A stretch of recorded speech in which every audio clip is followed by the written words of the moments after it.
Hello and welcome to the Sports Blog on the Greater STL Sports Network. Robert Bowlesby here with you.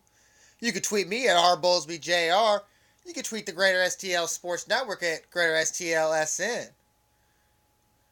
And for comments, suggestions, updates, news, anything like that, you can use them two Twitter handles, or you can also email me at rbowlesbyjr314 at gmail.com.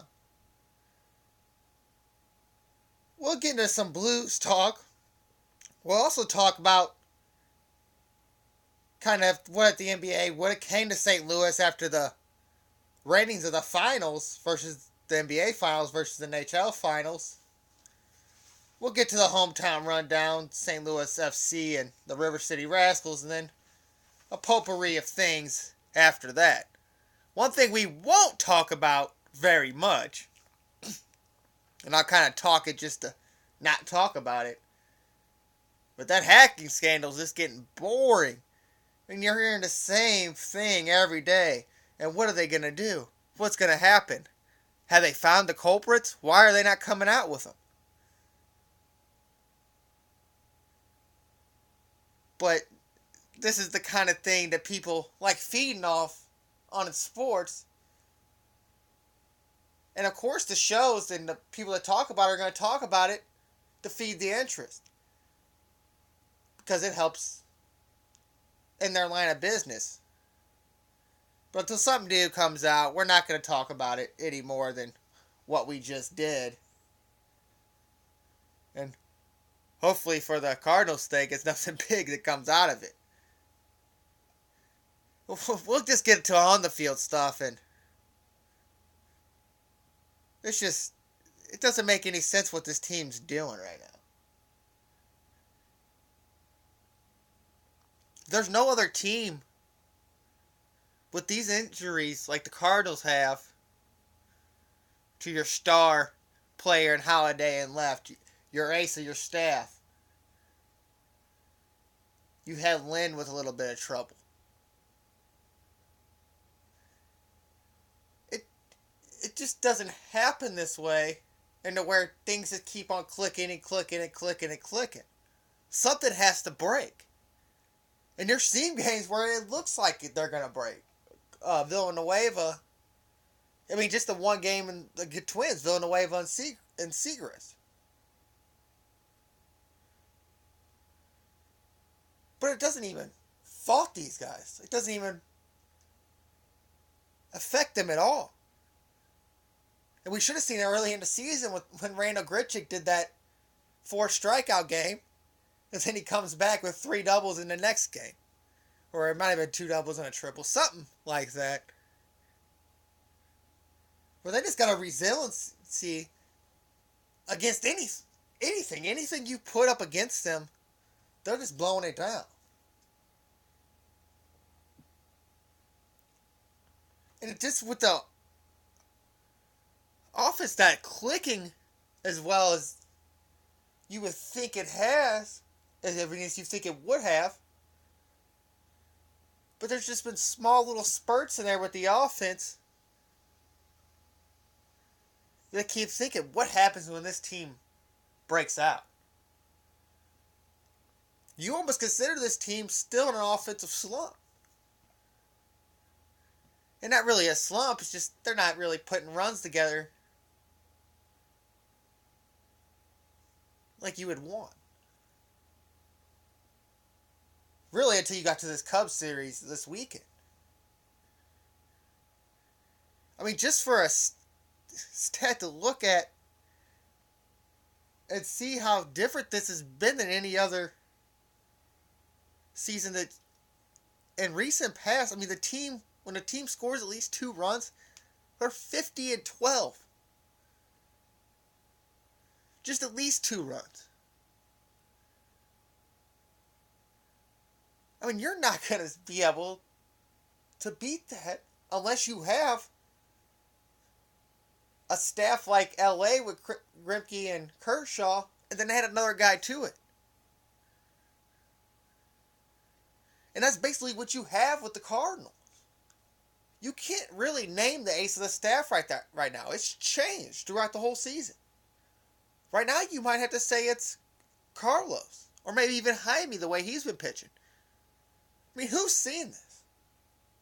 And all these pitchers have shown in the past of what they can do. Except for maybe Carlos Martinez, who has shown spurts here and there and was really good out of the bullpen, but you really didn't know you were going to get out of him during the season. The only two people that have more quality starts than Carlos Martinez right now, who has 12, is Greinke and Kershaw. I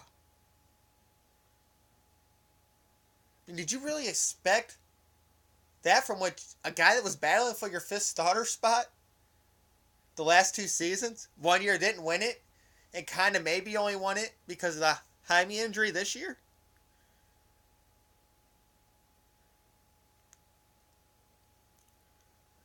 But you're starting to see something with this offense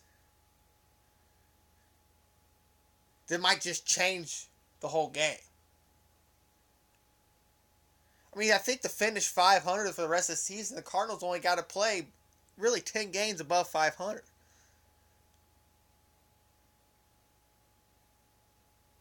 Or I said that wrong. I think it was 10 games under 500. Well, it'd be 27 games. I had a stat. I kind of messed that up. It was something like 48 and 38 the rest of the season. That's to get to 100 wins. Excuse me. That's what it was.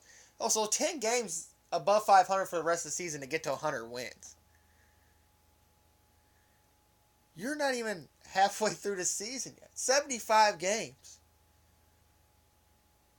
And it looks like it's just going to be a fly-through thing for this team just to get to 100 wins. Like, it's almost a no doubt at this point. And you're maybe got a little worried about Holiday coming back, messing up this little streak that this offense has going. I mean, Carpenter's struggled lately, but he's still up there at 277. And now you got Hayward now passing Carpenter in batting average. Tell me when you thought that was going to happen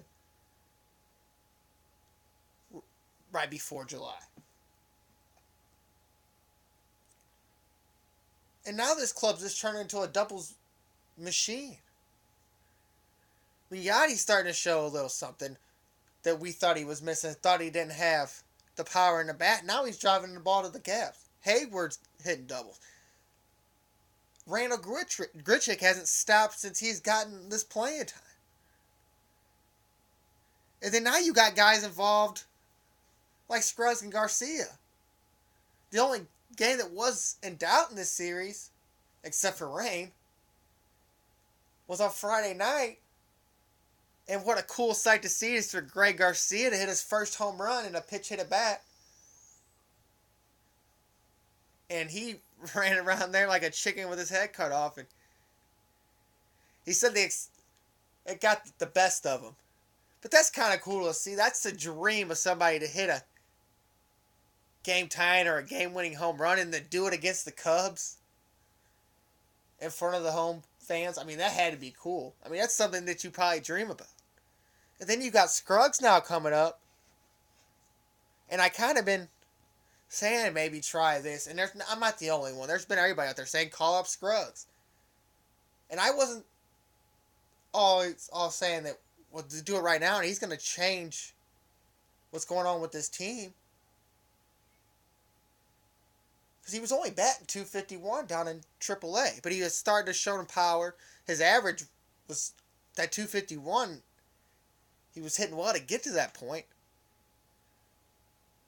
But now he's come up here and they're actually throwing him in the lineup, which is something you didn't really expect. And he is producing. He had 3 hits in the 8-1 win on Saturday in the rain delayed game. Yesterday he had a hit, also had an RBI, had 2 RBIs in Saturday's game, and then this start against Miami had 2 RBIs. 474 average now. 6 RBIs. He even stole a base last night.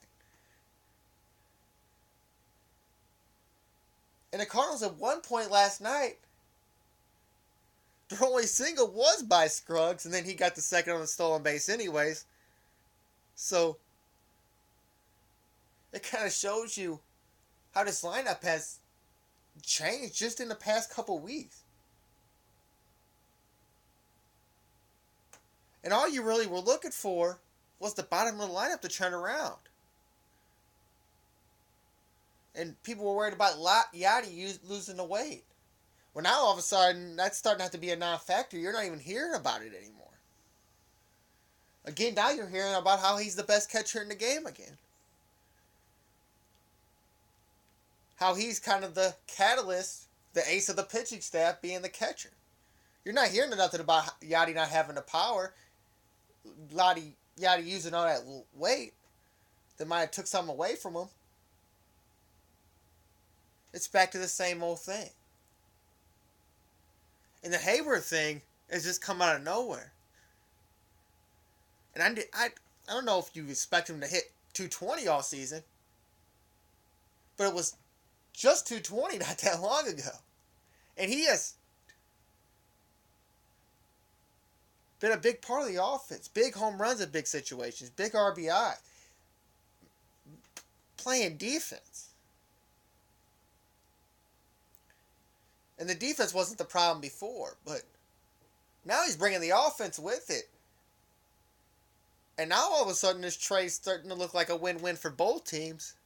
And maybe even more for the Cardinals because it's looking like you didn't need Shelly Miller, that you maybe needed Jason Hayward.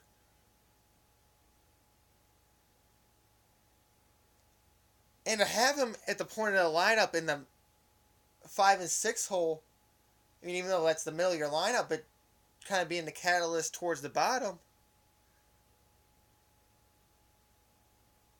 that's a way for a team like this that doesn't hit a lot of home runs to manufacture runs. And now you got Scruggs down there producing. And it kind of looks like that maybe Matheny's finally starting to put his faith in a young hitter. And he really didn't do it with the starters. He really only put his faith in young relievers before. But it kind of looks like that Reynolds might be going back to where he started. And maybe they thought that he was wearing out. Played a lot of games without taking a lot of breaks here. Hasn't been another first baseman on the roster to kind of spell him. And there really hasn't been a big reason to spell him.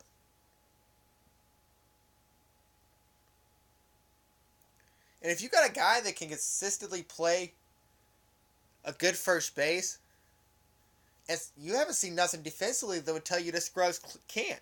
And I looked up his fielding stats from the minor leagues, and last year, 1 error at first and then 1 error in the outfield. So 2 errors, and he's not going to get a whole lot of outfield time here.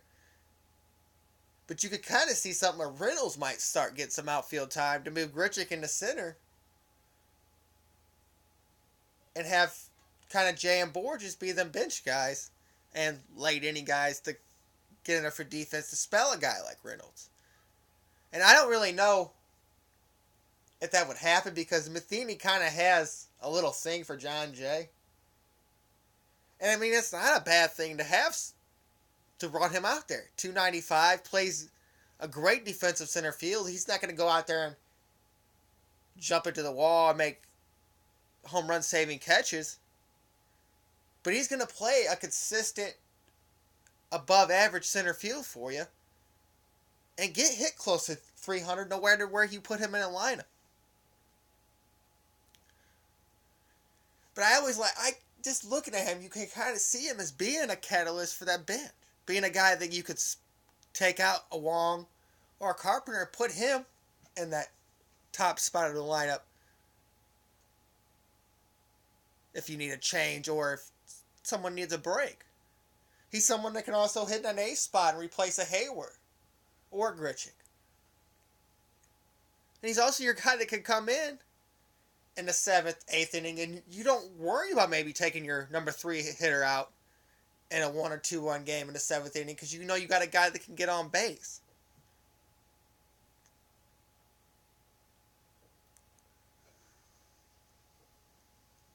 So you never really seen if Jay could do it, but I think that's the better suited spot for him. Just going off that basis, definitely when you got the upside that Grichuk has, And then you have your other two outfield spots as soon as Holiday comes back, pretty much on lockdown. With Holiday probably getting a lot more time off this year with this injury than he has in the past. So Jay's going to get his time along with Borges.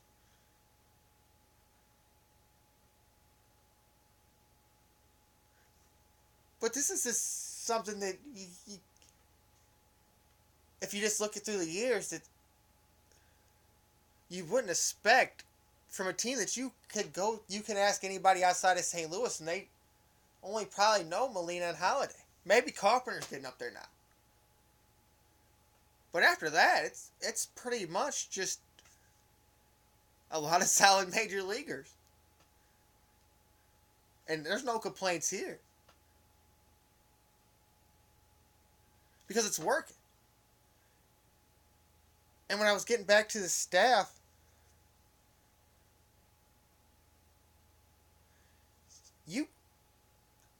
I don't know why we didn't kind of see some of this coming with some of these pitchers. I mean, Lynn's done it over the past 2 years. Waka showed he could do it in 2012. Lackey has led teams to World Series twice. Angels losing, and then Boston winning. And then when Jaime coming back, you've seen it from Jaime, 15-game winner, solid pitcher. Everybody says he's got the best stuff on the staff. And maybe that's where the disconnect is of what's going on. Because maybe people didn't see the Jaime thing coming. And it's almost good for instance for the Cardinals that Wainwright got injured. And I keep saying this because what would have you have done with Jaime to not mess him up and also mess up maybe a Martinez? Because Lackey's not coming out of there. Lynn's not coming out of there. Wainwright's not coming out of there if he was still. And also Waka.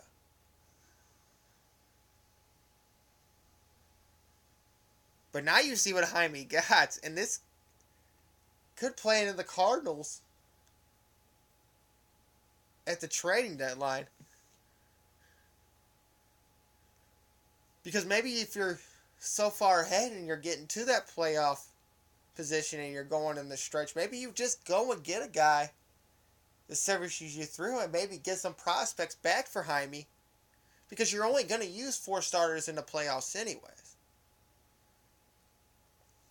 And you've seen in the past few starts with some of these guys, with Waka mainly, and Carlos here and there, they've been taking them out early to slow them innings down because they're going to want them to pitch in the postseason.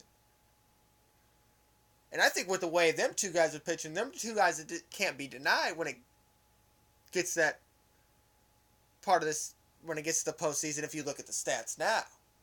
If we get to the postseason, you know Lynn and Lackey are already there. And then you got to pick 2 spots for 3 people. So maybe that plays into a little bit. But if you're at that point with the team you got, do you really want to mess it up? And maybe Carlos just goes into the 8th inning and subs that role that Lynn had a few years ago when he was a starter all season and had to go in and really pitched well out of the bullpen. Maybe he becomes that guy and Jaime's that switch up lefty that throws a team off. But I was the one clamoring about, if everybody remembers, about the runners in scoring position, how it's gotten better even though the stats don't say so. I mean, in the Cubs series, the Cardinals went 11 for 32. So what if this offense starts producing as well as the pitching?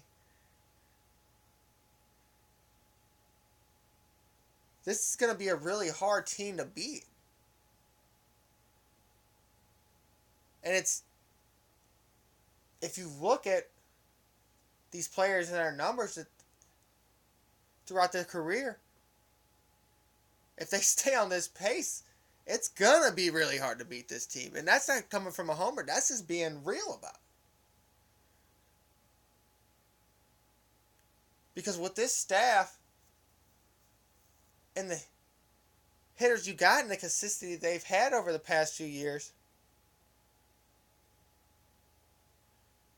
it's going to be really hard to slow this team down without another major injury coming. And Jaime's held back because of this groin injury, but it's not the shoulder, so that was almost your little, but it just kind of skipped over. Jaime's going to skip a day or so on his start. He's not going to miss a whole start, even though they said he might, just because.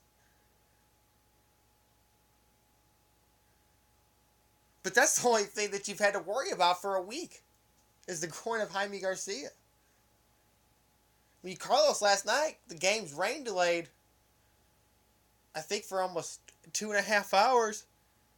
And the game starts off, he goes out there and pitches, has to go back in, goes out there and warms up, and then comes out there and it's dynamite.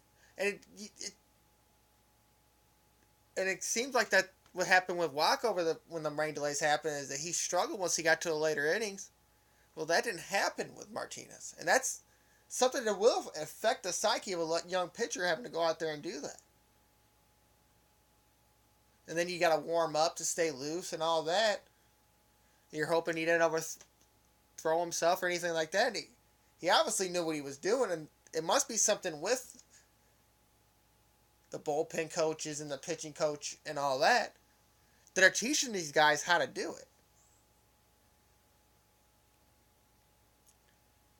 I mean, this is kind of funny how the guy that doesn't get talked about anymore, and the pitching coach, Derek Lilliquist,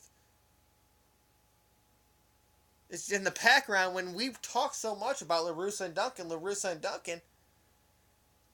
And now all you hear about is this Mike Matheny.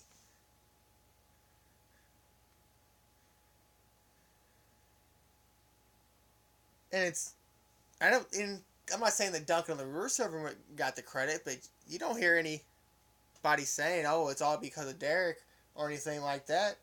He just stays in the background. And I mean, what changed with Duncan leaving and Lilliquist coming in? Same thing with Matheny and La Russa. It's like nothing even ever changed. Except the players.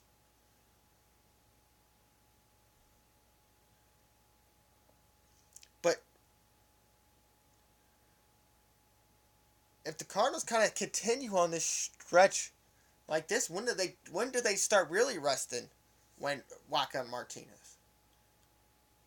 Because if they stay on the 27, 30, the 30 game, 25 to 27 to 30 games above 500, you're kind of hoping that maybe you see a Tyler Lions creep back up and get a spot start here and there to save them guys to when you get to the postseason. And also save on the workload like you wanted to. It would be great if they stayed like this, and you wouldn't have to have this Strasburg thing where you have to take Strasburg out to save his arm. A.K.A. Wacha and Martinez, and would be them, Strasburg, in that situation.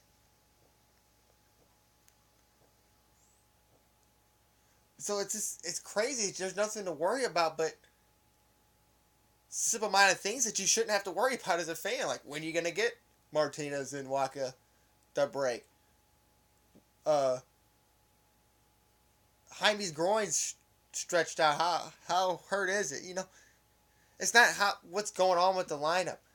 What's going on with the bullpen, which I haven't mentioned at all, but they're still rolling along. Rosenthal down to a .52 ERA. And he was out for a week with some kind of shoulder stiffness or something like that. And he comes back in and doesn't miss a beat. Seager didn't miss a beat when he came in and had to close. Villanueva came back on Saturday night and got to 3 innings save. Didn't miss a beat after his problems with the Twins.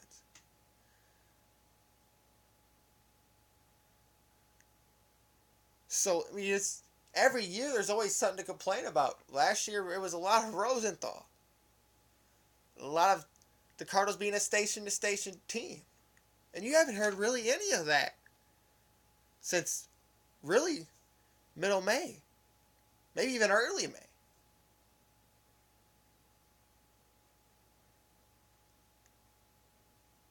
So if you go into this All-Star break, you're kind of looking at maybe the best team that you've ever seen in your lifetime.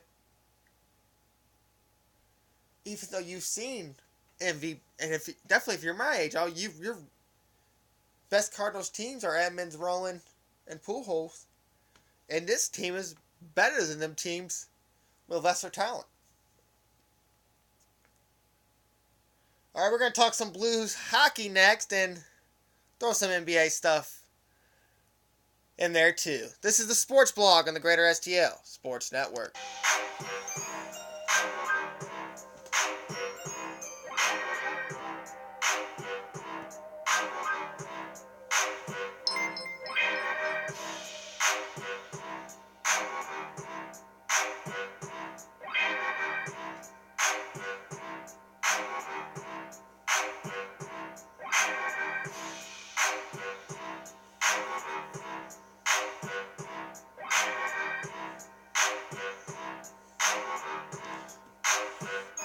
Hello and welcome back to the Sports Blog on the Greater STL Sports Network. Robert Bowlesby here with you.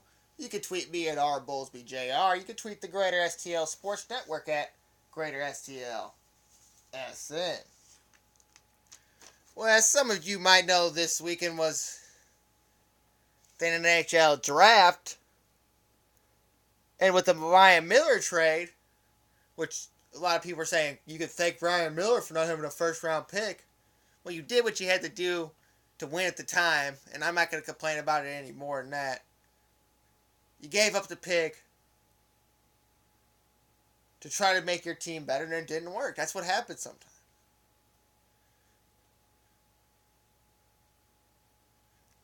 But they did have a pick in the second round,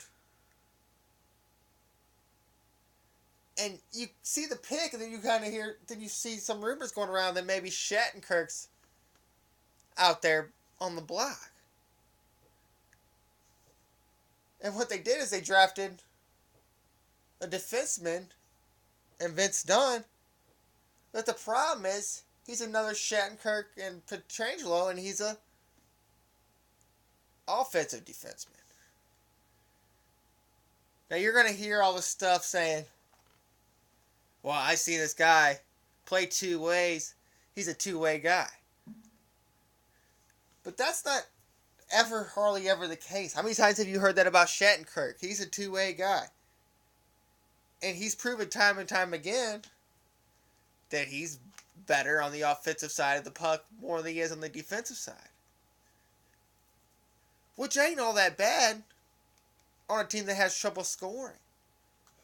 But the problem you had this season was that you had lackluster defense. And I know that these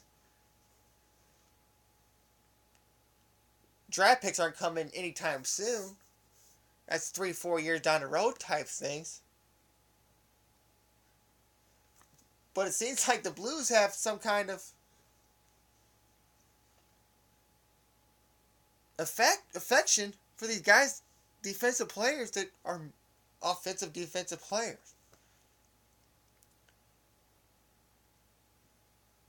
And you just let a guy go, and Barry Jackman, who's a defensive player. Even though that sounds kind of weird, the way I said it right there, but I mean, that's just really how it is.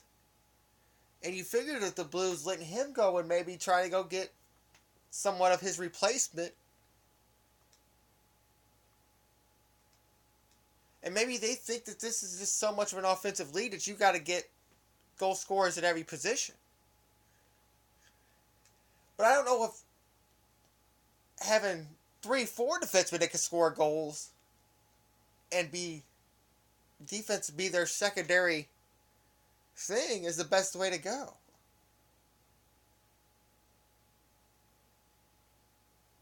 When you already got, I understand with the players that the defensemen that you supposedly have aren't working for you in Bouwmeester.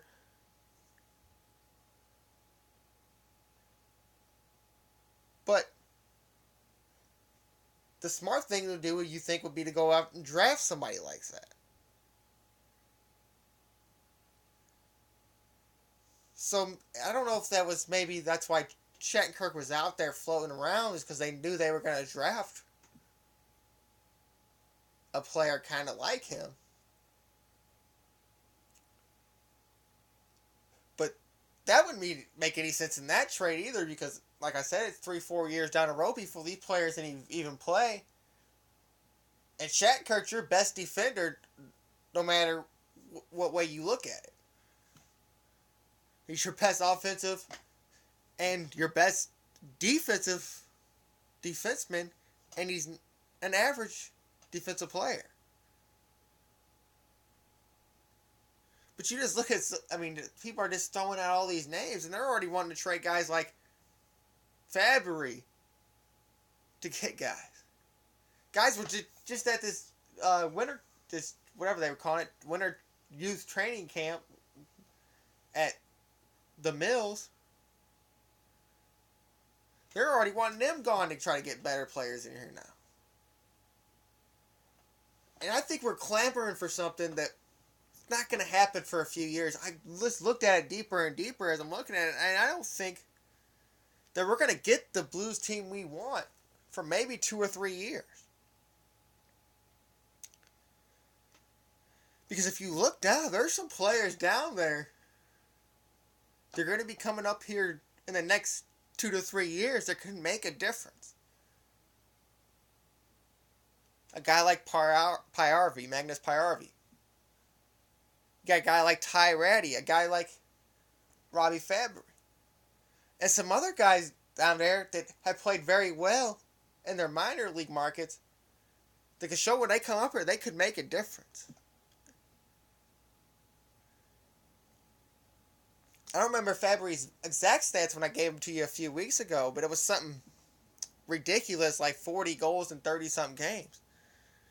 I mean, that makes a difference on a team that doesn't have any scoring.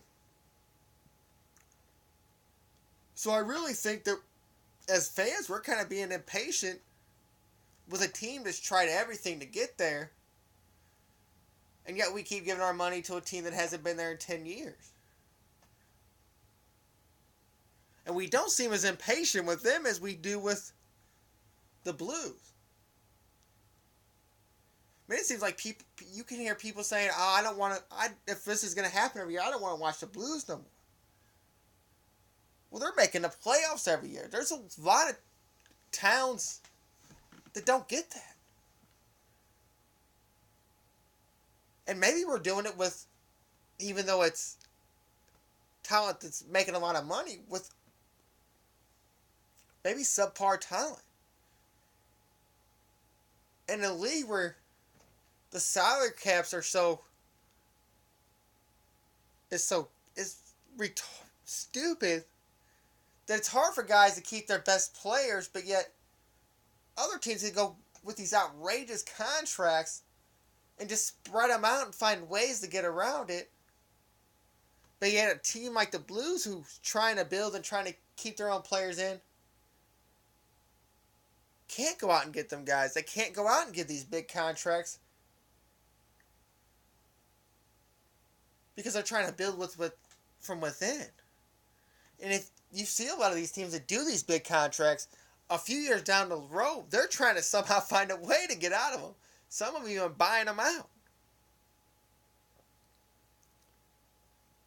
Because the team gets worse and worse because they can't do something like the Blues. They sign their young talent and keep them on the roster.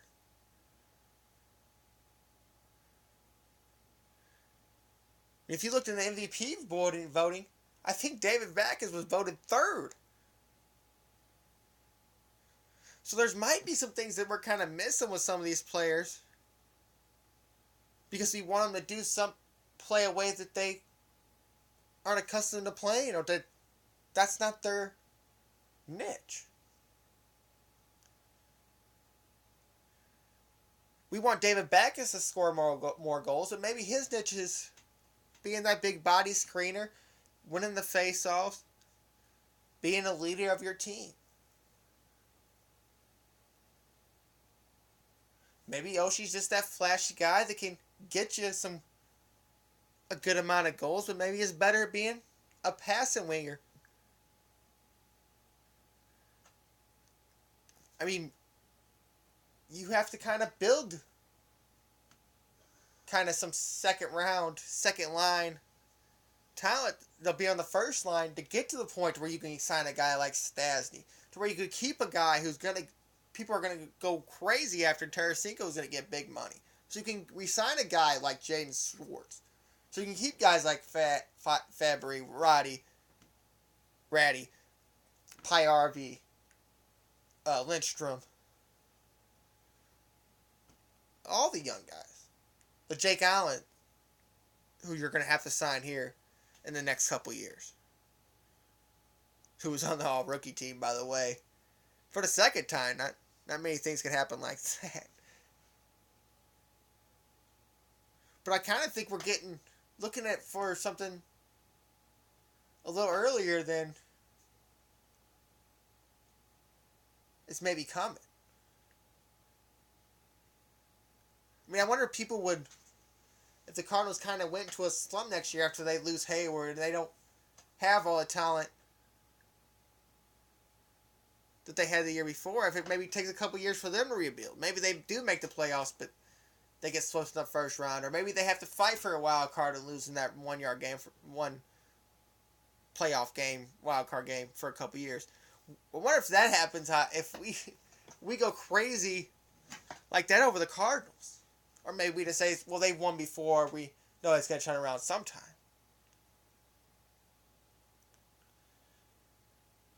I mean, it's not like the Blues have been god-awful since they've been here. I mean, there was a streak where 20-plus seasons they went to the playoffs straight. But big contracts, Hall, the Prongers, led to where we had to kind of bury ourselves with guys like Scott Young and Scott Mellenby, and guys like that, to where Paul Correa was another one. So we kind of signed these guys that maybe had potential and were really good players, but we have to sign them overpriced contracts because we have to let our younger guys go because we can't keep them. And that's basically what happened. That's when, after the Pronger trade, when everybody was gone, you seen what the Blues were depleted and what they had. And that's what they're not trying to get back to. Is where you go out and sign all these crazy contracts and make these crazy trades. To where it messes up your whole situation in the future. So I think we're kind of looking a little early. And maybe have some faith in that these guys know what they're doing. Like we do in the DeWitts. Like we have little faith in that big RG3 trade and hope that something pans out there for the Rams. So maybe it's just something that you have to wait on when some of these little maybe overpriced contracts like a Berglund, and maybe some people think Backus and Oshie overpaid, kind of float out of there. We bring some of these young guys in, get them on team-friendly deals because they're restricted free agents, and build off them and do basically the same thing that we're doing now, but maybe getting better because we've gotten better with the talent that's been able to accumulate in the minor leagues. One last point I just want to make on the Blues is the Blues did draft a goalie, and he was from Illinois, around this area, played on the AAA Blues, where he in 22 games he had a 1.55 goals against. But it's nice to see the Blues draft a local kid, and he's a goalie, so you know the first, growing up, being young, who was the first guy you would want to see knowing he's from the Blues, and he got to see him, was Martin Brodeur. So just like the Greg Garcia thing with hitting his first career home run, the tie game and all that, but it had to be just an awesome feeling to go there. And one of the first Blues officials you meet is the greatest goalie of all time. And the guy that's probably going to train you, be out there on the ice with you when you're out there doing these little training camps like that just happened recently. So kind of cool on the Blues going out there and getting a local kid. Another note that's kind of on the Blues, but one of the best players in Blues history, defenseman Chris Pronger, today it was announced that he was going to go into the Hall of Fame. Pronger was traded here in 1995 for the great Brendan Shanahan and left when he was traded to Edmonton in 2005. The kind of funny thing is he hasn't played since October 2011 and was just involved in a trade. So he now is a member of the Arizona Coyotes. The guy was a 5-time All-Star, Norris Trophy winner in 2000, MVP in 2000, 2 Olympic gold medals, and a Stanley Cup. His 2000 MVP season, he had a career-high 62 points. He also won the Plus and Minus Award and also won that in 1998. So one of the toughest competitors that we've ever seen on the ice, and it was a big enjoyment that he got to play on some good teams with the Blues. And I just remember him and McInnes, and he's going around, banging around all the players, and getting McInnes' shots, and he's getting his shots, and he was really that guy that was just as good on offense as he was on defense.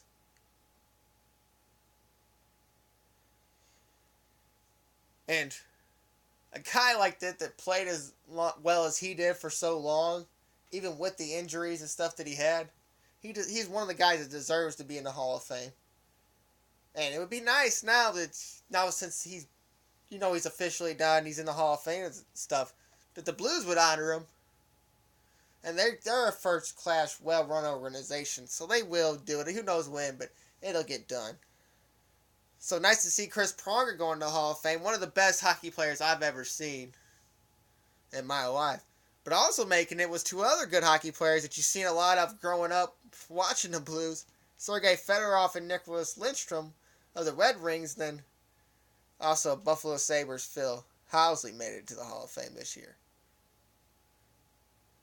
So there's your 2015 Hockey Hall of Fame players.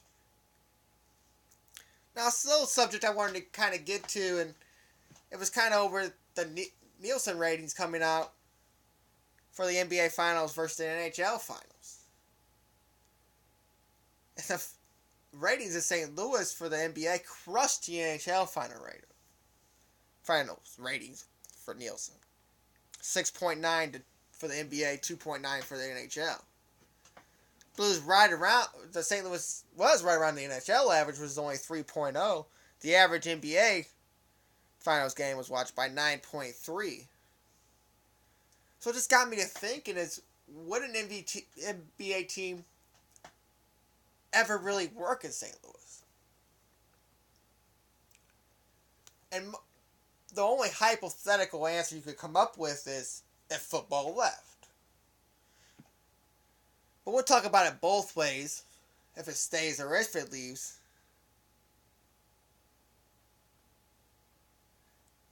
Because there could be some differing factors that help it both ways. We'll just get to our last real attempt to get a basketball team, which was in 1999 when Bill Larley, owner of the Blues, offered $148 million for the Vancouver Grizzlies, and then added a $52 million bonus if the team relocated to St. Louis. And of course, Davis Stern opposed, which led to Laurie buying out of his deal in 2001.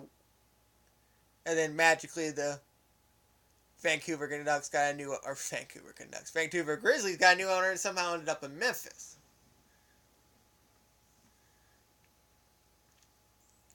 But I just kind of wanted to look at the attendance and see if it would ever work.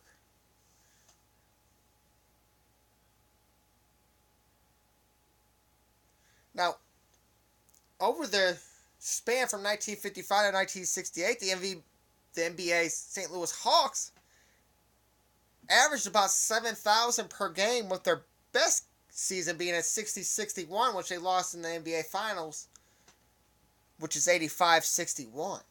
Now, this is going to compare at the time because, as you know, stadiums got bigger, more fans going to these events. In 1960 and 61, the Boston Celtics averaged less with only 71.90 per game. The LA Lakers, in their first year in LA, only averaged 5,045. And then the New York Knicks, though, did average more. They averaged 10,215. Now, the last team that was here was the Spirits of St. Louis, and 75 and 76 was their last year, and they averaged 37-28.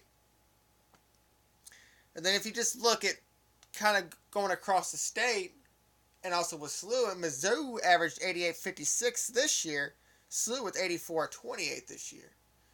Because if you got an NBA team here, you would have people traveling from different parts of the state to see it. I mean, there's going to be people that like basketball more than football all around in Columbia, most likely. There's going to be people that like the hockey over basketball. When it all comes down to it. So, if you say the Rams average about 40,000 per year, and you split that up, that's 20 and 20 for both teams. The Blues are averaging around 18,000 per game. Last year, 18,545. And the years before that, 17,498 and 17,901. So it averages about to 18,000 per game. Now, some of that has effects with the Cardinals, and then also it has little effect with football. But it's also shown that not all 40,000 of people that show up at the football game show up at the hockey game. And there's not 40,000 seats at the hockey arena, but they're not selling out every night either. So if you split that, if it would support an NBA team. I mean, the SLU basketball has been highly attended over the past 2 years. Even when Lori was trying to buy it, the Grizzlies back in 99, 15 of 17 games at the Kiel Center were sold out. So it shows you that some form of basketball can work here. And like I said, back in 60 and 61, even though it was a different time, they were getting more fans than the Celtics and the Lakers.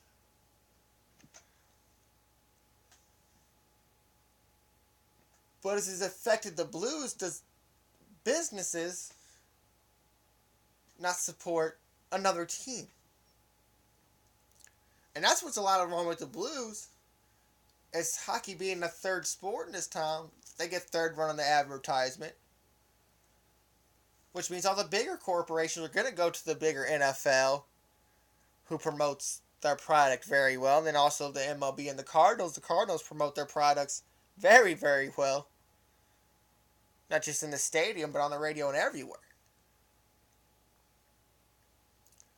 So if an NBA team came here and they were either an expansion team or a relocated team, they would get forfeited.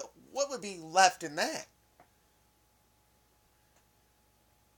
You would pretty much think that would put all the minor league teams like FC, the Grizzlies, the Attack, the Ambush, in really big trouble.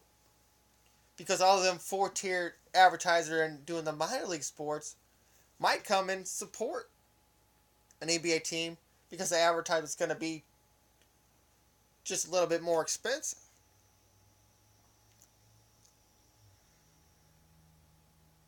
But to have the average rating be more than double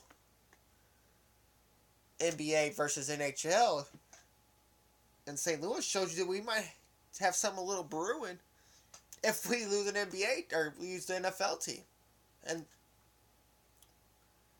not saying that the MLS will come either way on the NFL team, but maybe if they don't come, maybe you start looking at a team like the Kings in Sacramento.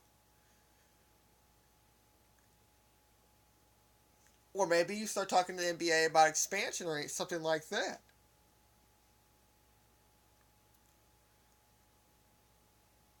But you see it could kind of work here with back in them days. If you're in a smaller city, smaller market than all three of them cities, and you were only drawing a little less than 1,500 than a little more, you were drawing less than 1,500 less than the Knicks were back then.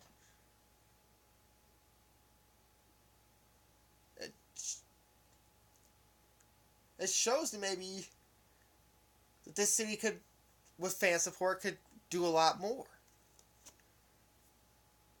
And that was really a good year. I mean, in a finals year, but even in their last year, they averaged just over 7,000 people.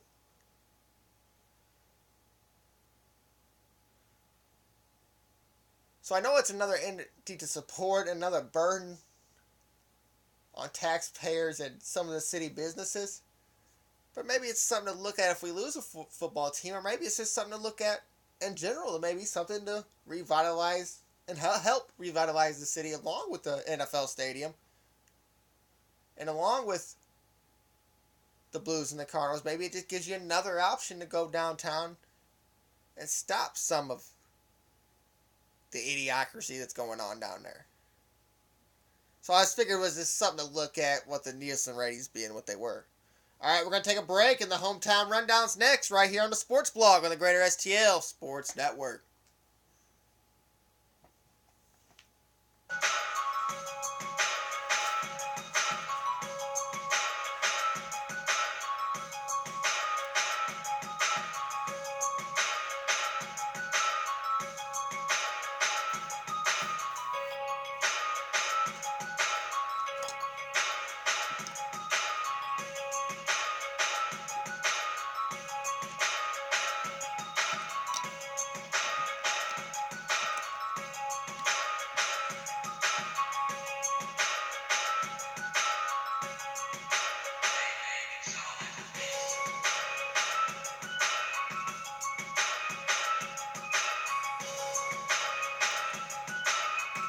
Hello and welcome back to the Sports Blog on the Greater STL Sports Network. Robert Bowlesby here with you.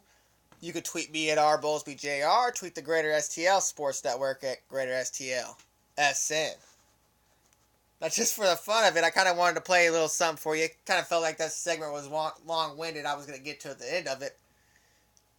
But if you didn't know that about the movie Semi-Pro, they weren't really that far-fetched on some of the promotions that the ABA teams ran in their later years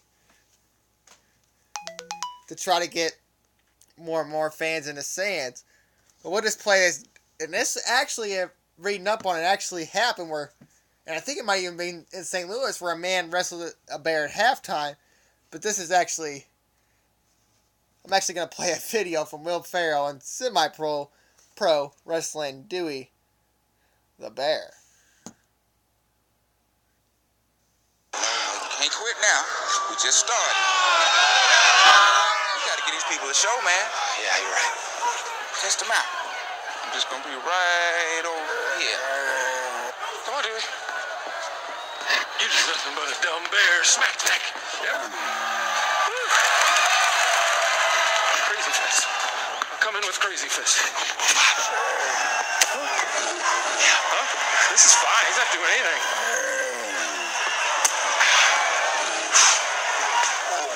Flip! Can you dig it? Jackie Boo! Flip!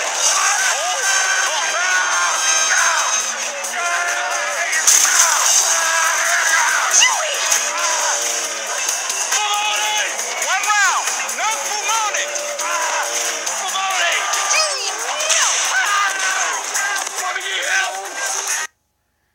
So there's just something funny. That's from the movie Semi-Pro, Will Ferrell. And that was Will Ferrell wrestling Dewey the Bear, which actually happened in the ABA. But we'll now go to the Hometown Rundown. We'll start it off with St. Louis FC Soccer's. They had a rough go at it Saturday at home against MLS-owned New York Red Bulls 2 at Worldwide Technology Park. And FC had a chance to get into it there for a minute, but the Red Bulls ended up taking over at the end of the second half and winning at 4-1. And it's been a rough go at it for St. Louis FC of late. And you got to look at all the games they've been playing up to this point, being an expansion team. Because a lot of these players have just come out of college and aren't used to playing as many games and playing in a professional league. And then you played an MLS team recently. You've had to play in that Open Cup a lot of games, plus going along with your own regular season in the USL. It's going to put a toll on you. And it seems like it's starting to wear down St. Louis FC. Jeremy Litch still out there fighting. He got your only goal in the game. And he's been playing hurt. He's been playing a lot of minutes for this team. Been the leader.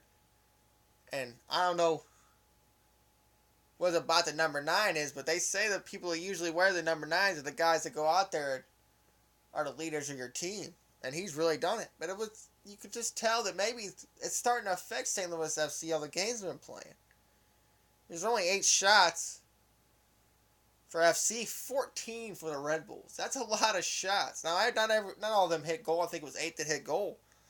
But that's going to be a lot of scoring chances and a lot of pressure on Mark Pace. And a lot of the 4 goals to go in.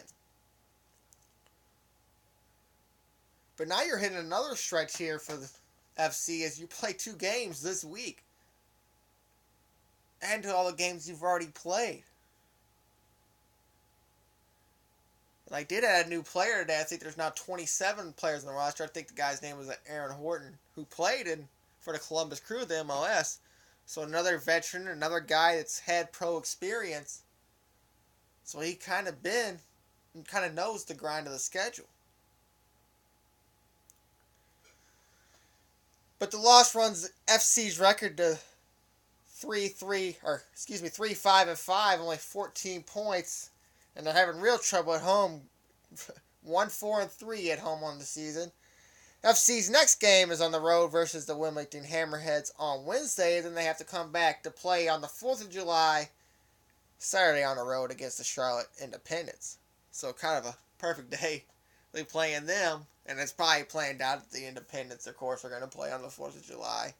But just kind of funny that you're going to play them. I mean, even though it's all planned out. But you're hopefully that St. Louis FC kind of starts resting up or something. Maybe this extra player is going to help.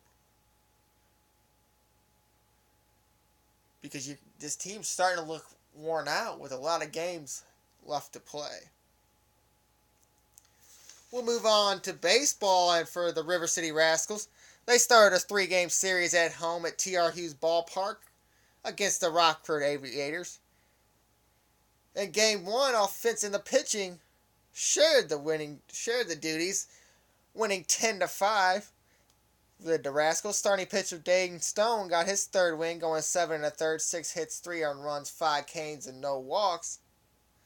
Left fielder Brian Hansen went 5 for 5 with 2 runs scored, a double and a home run with 4 RBIs. Danny Cannella and Taylor Ard homered, and Curran Rodell had 4 hits and scored 4 runs. 7 of the 8 Rascals that batted reached base in the game. In Game 2, the Rascals lost to the Aviators 4-2. Lucas Lester got his 2nd quality start in a row, taking a no-hitter in the 5th, but got another no decision, going 6 1/3, 4 hits, 1 earned run, 4 Ks, 2 walks. In the loss, on the bright side, Taylor Hard hit his 8th home run to break open the scoring, but the Aviators scored 4 unanswered runs, including 3 DAs for the win.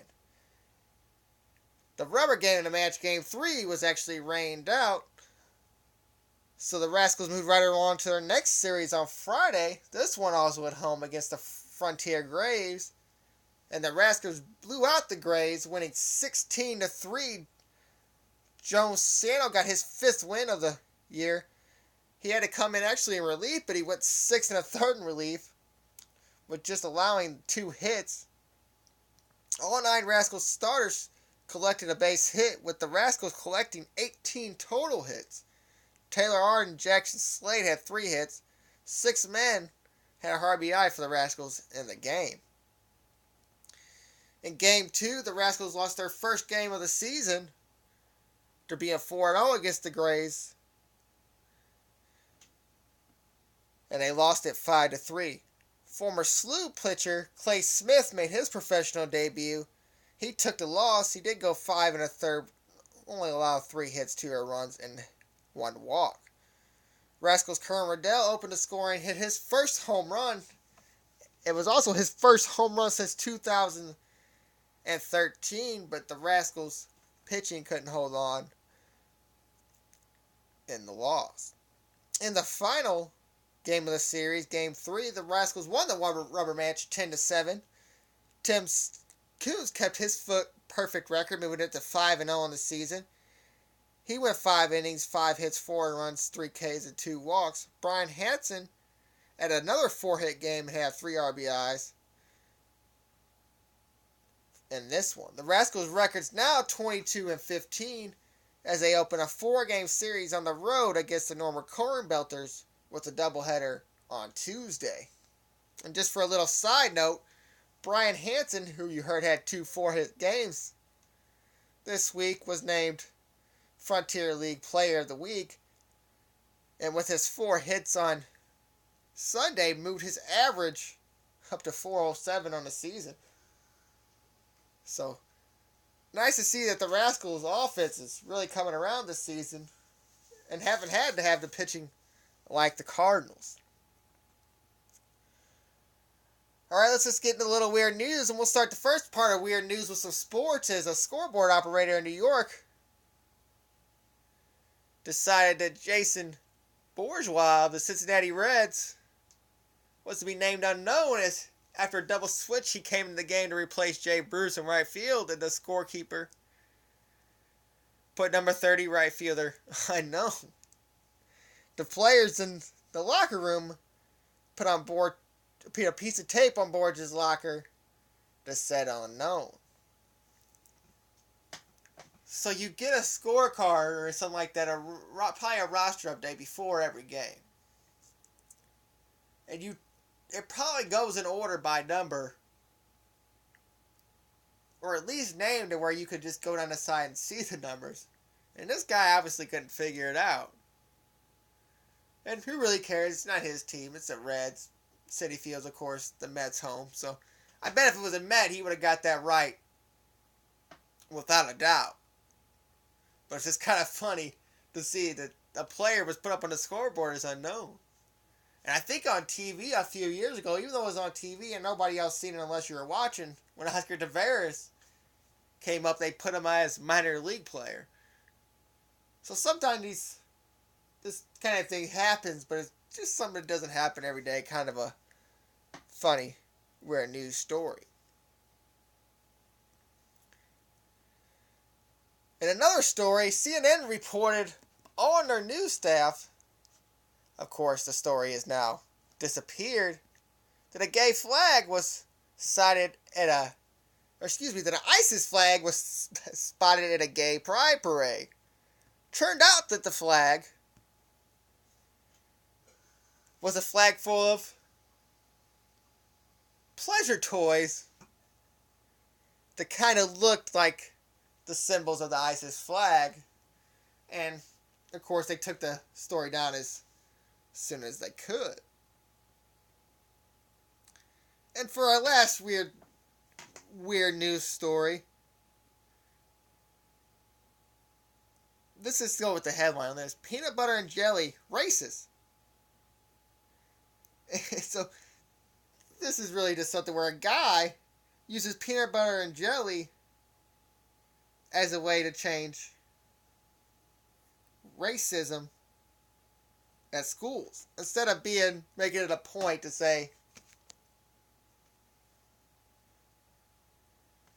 that this is what we have and this is what we're going to eat. It might be better to say Americans eat peanut butter and jelly. Do you have anything like that? Now, this is just another way for people to take a story. And the weird news is not that he did this, because there's always something weird about teachers where they find something that they use it in their best way. But it's the way people took it as soon as they seen it, and they went crazy with it.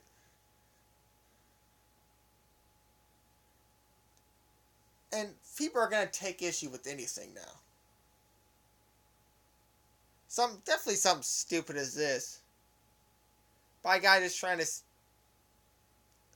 help his classmates grow together. This is how you talk to this person. Because it's all different races and ethnicities and all that in the schools now. So he's just trying to find a helpful way for the kids to learn about it. And I guess his best way to do it was peanut butter and jelly. But people took it as he's saying peanut butter and jelly is somehow really racist. And it's just funny to, if you want to look it up. I just wanted to read this story so maybe people wanted to go look it up and see what some of the people said. Like this guy was being really that serious. And in this day and age, you're probably right to think that. But come on, people. At least read the story first before you go on Twitter or Facebook or whatever the rest of these blogging websites and kind of take something higher than the person actually took it themselves. So just a weird real story. Something to look up. Peanut butter and jelly racist. Who knows why. Now I was reading a little bit before the show. I didn't even see this until today. I mean, literally right before this show. It's like a big thing that Oscar De La Hoya is going to stay in retirement.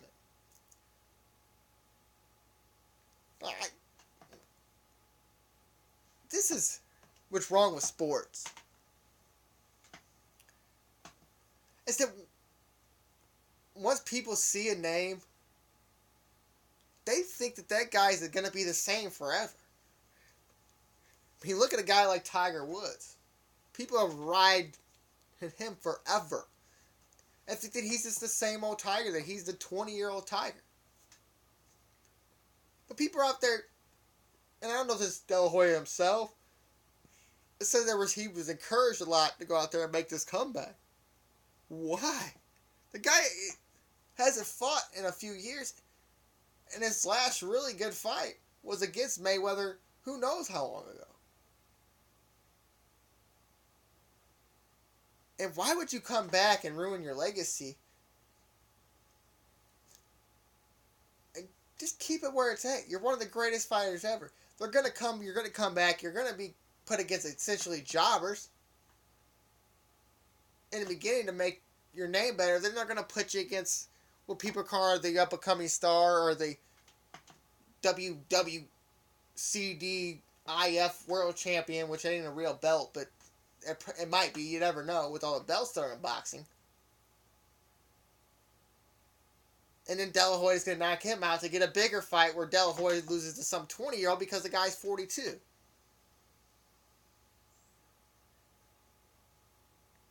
People just want to see the now, and they want to hit the big names now. And they want to see them people win. That's the problem. They want it to be reality TV. They want their people to be the best people, to be the winning people, to be the everything. And that's not how real life works. If real life worked that way, Oscar De La Hoya would still be fighting and be all the champions and fighting the Mayweather-Pacquiao fights. But that's not the same Oscar De La Hoya that he was 10 years ago. And now you're talking about making a comeback at 42? Is he losing that much money on Golden Boy Promotions? I mean, as much money as these boxing people pay for a dead sport?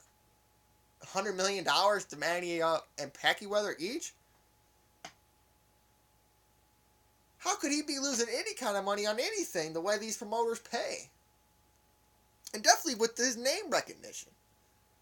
And I'm not saying I seem like that Oscar De La Hoya is broke or nothing. I just don't understand when his head made him think that this is the smart thing to do. And I don't know if it's the promoter in him that's saying that he could promote it and maybe get some big money. Or maybe some other promoters in his head, one of the promoters from his Golden Boy Productions is saying, oh, we could do this, and man, you're the man, I've seen you in the gym, you're still looking good, and then all the other people in his head too.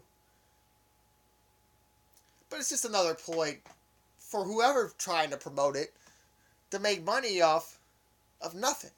And that's all it is anymore. Is to make money. That's what a lot of these sports are about. You see it everywhere. You see it in the UFC with, like, when they went over to Brazil for these fights, and they put Brazilians against jobbers essentially.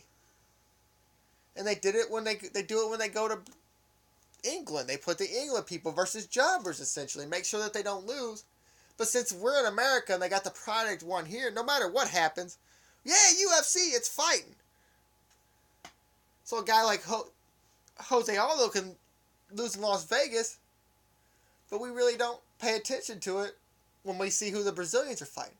And that's the UFC actually being smart. And if you're going to go to Brazil, why not have the Brazilians win to promote your product?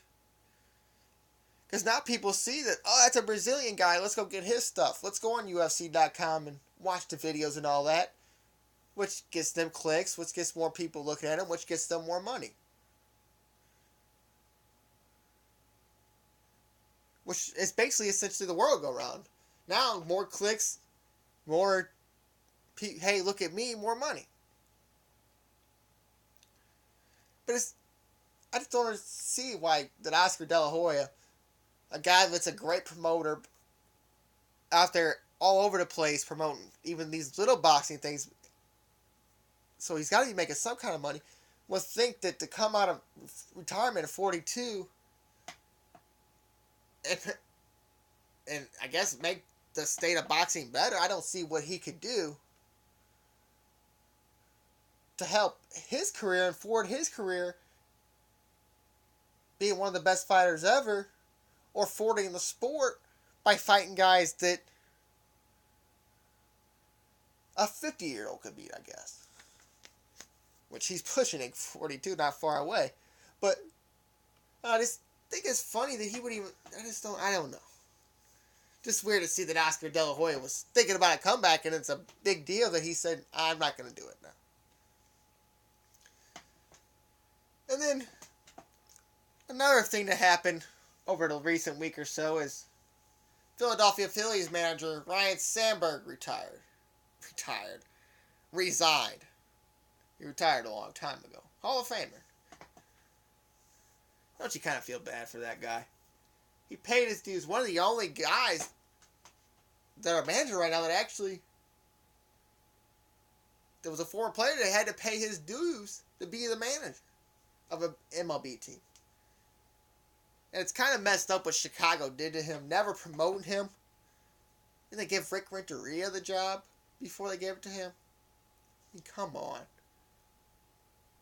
The guy that's a big name in your system, as you know, is a good coach because he's been doing it for so long and having the good teams down in Iowa and all the other things for the Cubs, minor league affiliates, and you just let him go by the wayside. To where he has to go to a team like Philadelphia because they're probably the only team that offered to give him a chance,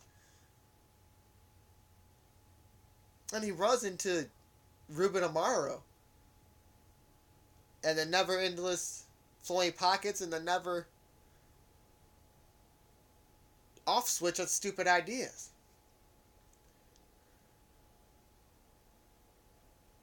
I mean, how do you feel like a guy like Ryne Sandberg, an old school guy like that, and you got this crazy guy that would just sign anybody and give them any contract to try to make his team better without even looking at how it's going to hurt the team in the future? And Sandberg didn't really say it. He just said he's an old school guy, that losing was getting to him. But I bet these older players that got these $100 million deals, and then you've got a guy coming in and trying to be your disciplinarian and trying to tell you what to do. Man, I got $100 million. Why would I listen to this guy? And that's probably rubbed off on some of the young players, and it leads to bad teams.